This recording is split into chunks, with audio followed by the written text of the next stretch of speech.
ओम गण गणपति नमः। आज मैं आपको गणेश चतुर्थी की और चंद्रमा चतुर्थी के चंद्रमा की कथा सुनाती हूँ।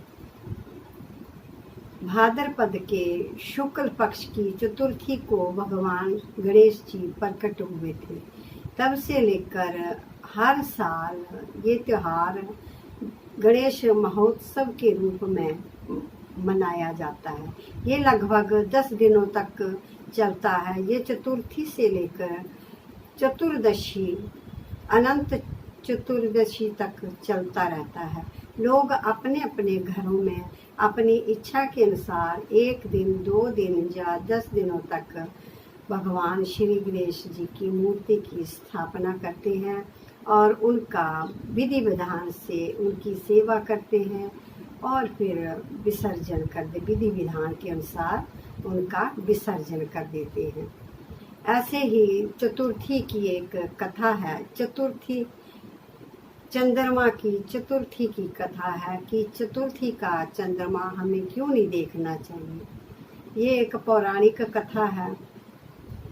एक बार की बात है कि कुबेर अपने ऐश्वर्य को दिखाना चाहते थे, धन दौलत ऐश्वर्य को दिखाना चाहते थे कि मेरे पास बहुत सारा धन दौलत ऐश्वर्य है। कुबेर ने सोचा कि क्यों न मैं भगवान भोले शंकर को अपने घर बुलाऊं और उन्हें अपना धन वैभव और ऐश्वर्य दिखाऊं। भोलेनाथ उसकी इस मंशा को समझ गए। जब कुबेर भोलेनाथ को बुलाने के लिए उसके पास आए तो भोलेनाथ ने कहा कि मैं तो नहीं जा सकता, लेकिन आप गणेश जी को अपने साथ ले जाओ। कुबेर गणेश जी को अपने साथ ले गए। उन्होंने अपना धन वैभव संपत्ति सारे गणेश जी को बारी बारी सारी दिखाई और बाद में गणेश जी को खाना खिलाने लगे। गणेश जी जब खाना खाने लगे तो उसके घर में, कुबेर के घर में जितना भी खाद्य पदार्थ था गणेश जी सारा खा गए। उसके घर में जो भी पकवान, कुबेर जी के घर में जो भी पकवान बने थे कुबेर गणेश जी सारा खा गए। अब कुबेर जी को बहुत पश्चाताप हुआ कि भगवान गणेश जी मेरी परीक्षा ले रहे हैं। वे कहते हैं कि गणेश जी मुझे माफ़ करो, मुझे अपनी संपत्ति पर मुझे अपने धन वैभव पर बहुत अभिमान हो गया था। मैं आपको ये दिखाना चाहता था, अब मुझे क्षमा कर दीजिए।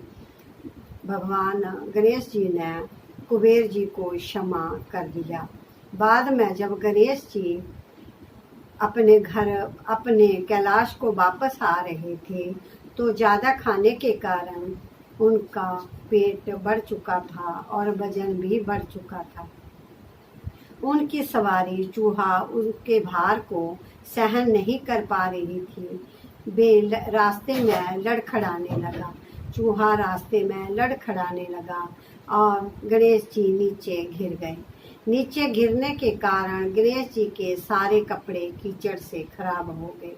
गणेश जी आगे पीछे देखने लगे कि कहीं किसी ने देखा तो नहीं, तो आगे पीछे कोई न था, पर जोर जोर के हंसी की आवाज़ आ रही थी। गणेश ने जब ऊपर को देखा तो चंद्रमा गणेश जी पर बहुत हंस रहे थे। गणेश जी को ऐसे इसमें बहुत गुस्सा आया। उन्होंने चंद्रमा को श्राप दे दिया कि तुम्हें अपनी सुंदरता पर बहुत अभिमान है, तो तेरी सुंदरता जो है धीरे धीरे समाप्त हो जाएगी। ऐसा सुनकर चंद्रमा बहुत ही दुखी हुई। उन्होंने गणेश जी से क्षमा मांगी। गणेश जी ने उन्हें क्षमा कर दिया, पर गणेश जी ने कहा कि ये जो मैंने आपको श्राप दिया है ये पूर्णतः समाप्त तो नहीं हो सकता। इसका असर एक दिन आप पर पूर्णतः रहेगा। वो दिन होगा अमावस। उस दिन आप किसी को दिखाई भी नहीं दोगे और फिर धीरे धीरे आपकी कलाएं बढ़ेंगी और एक दिन पूर्णमासी के दिन आप पूर्णतः सबको दिखाई दोगे। ऐसा कहकर भगवान गणेश जी ने चंद्रमा को माफ कर दिया। पर एक बात ये होगी कि आपने चतुर्थी के दिन मेरा उपहास उड़ाया है, इसलिए जो कोई लोग आपका जो भी कोई आपका चतुर्थी के दिन दर्शन करेगा उस पर या तो कलंक लगेगा या उसको बहुत सारी परेशानियों का सामना करना पड़ेगा। ऐसा कहकर भगवान गणेश जी अपने रास्ते पर चल दिए। तब से लेकर कोई भी लोग चतुर्थी के दिन चंद्रमा के दर्शन नहीं करता।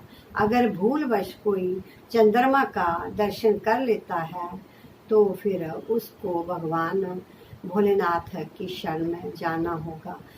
श्री गणेश जी से प्रार्थना करनी होगी, क्योंकि हर विघ्नों के हरता विघ्नहर्ता गणपति गणेश हैं। वे सारे जो भी हमारे जीवन में विघ्न आएंगे उनको समाप्त कर देंगे।